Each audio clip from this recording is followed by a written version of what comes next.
idha sochati, pecha sochati, papakari ubhayatta sochati, so sochati, so vihanyati, disva kamakilatam attano. Here, in this life, one grieves. After death, one grieves.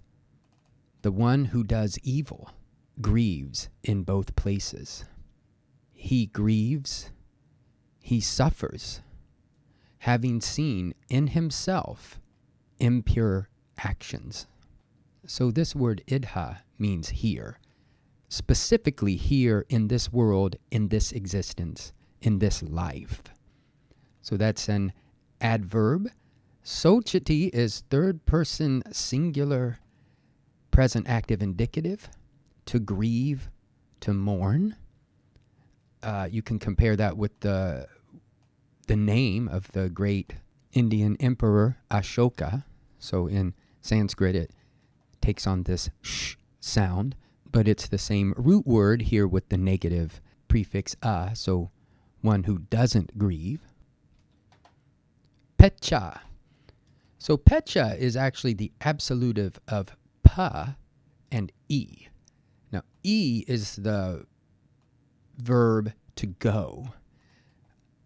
And this shows, I think we've talked about this before somewhere, forgive my memory. It shows up in Latin, like in the word, even in the word exit, to go out. Pa in Sanskrit is cognate with Latin and Greek pro. So to like go forward, to go onward. Here, just meaning after death, after we've gone forth from this existence. So here, one grieves.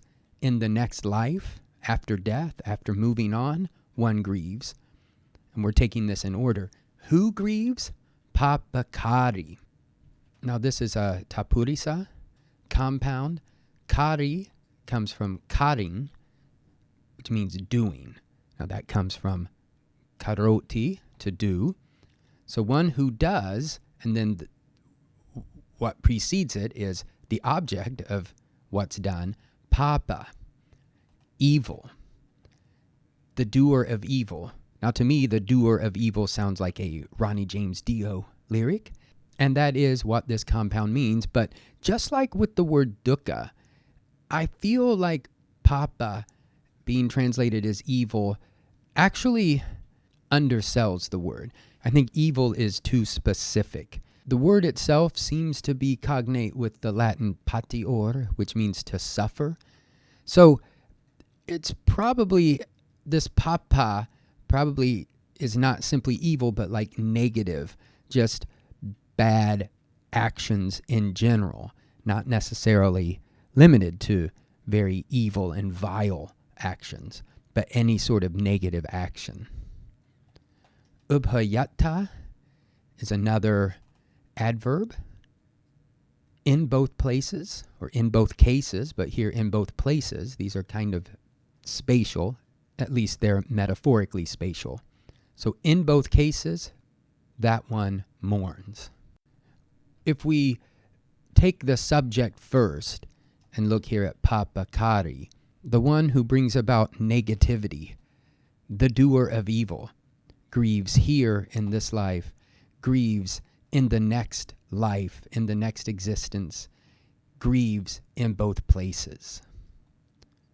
Then continuing, he, or this one under discussion, grieves, sochati again, and I should say that so is a demonstrative pronoun. It is masculine nominative singular. So vihanyati, this person under discussion, again, so, suffers hardship. And again, this is third person singular present active indicative. And then we have an absolutive, disva.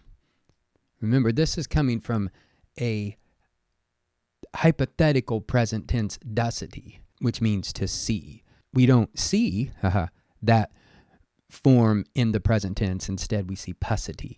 But we do see this like databang in the future perfect passive form.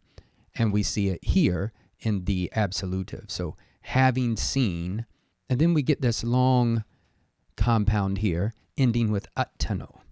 Now, attano is the genitive or dative form from attang, the self. We could read this as some kind of genitive, but I think personally that the genitive here is standing in for the locative, for which we can see Deroy section 596. We've come across this quite a bit. And it's possible the genitive is simply being used because it ends in this long O as opposed to a short I.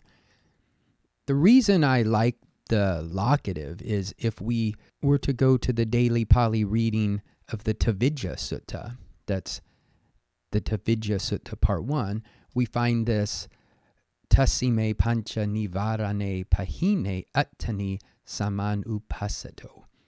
So this is talking about one who perceives in himself that the 5 hindrances have been abandoned. So I maybe just from the influence of that, I like to see attano as in oneself, seeing some state in oneself. So seeing in oneself or in his self or herself, in oneself, now we start working backwards and we find that the first 2 words in this compound, kama kilitam, actually form a kamadaraya compound. So this whole thing taken together is tapurisa, but these right here, these 2 bracketed off, are kamadarya, meaning that there's an adjective involved here. So we have kama, which is from the word karoti. This is just an action. And then kilitang is soiled, impure, unclean, bad. So taking that all together, in oneself, unclean or impure actions. Just to get a little geeky here at the end, we might take this. Notice we have kilitam. So this M here would normally signal some kind of accusative neuter singular. And that would work because kamang could be neuter singular. But if the M is being inserted more or less for euphony, I think we are still at liberty to take this as plural.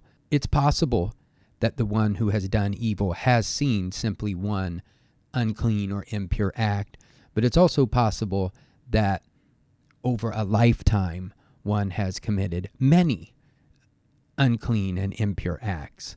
So I leave that matter to you, dear listener, to digest, to contemplate, and to resolve, and let me know what you come up with or what you think is best. And one last issue, if we go back to this papakari, the one who does evil or bad things or brings about negativity, we should remember that in Buddhism, one can do or act in 3 different sort of realms: in the mental realm, in the realm of speaking, and in the realm of physical action. So at the beginning here, we talked about karoti va, basati va, back in verses 1 and 2. But I believe it would be very wrong to think that if we think bad things and we speak bad things, we're in the clear because we haven't carried out a bad thing. We could look at the Peta Vatu, I think the very first case there, which we did part of in daily Pali reading, where one was being punished for speaking in a bad way. So, of course, I think the idea is if you think something bad, don't speak it. And if you speak something bad, certainly try not to carry out an action. But we want to get back to the root. We want to get back to that thinking and maybe extirpate there. We don't want to carry out a negative or evil bad action in any of those 3 different realms.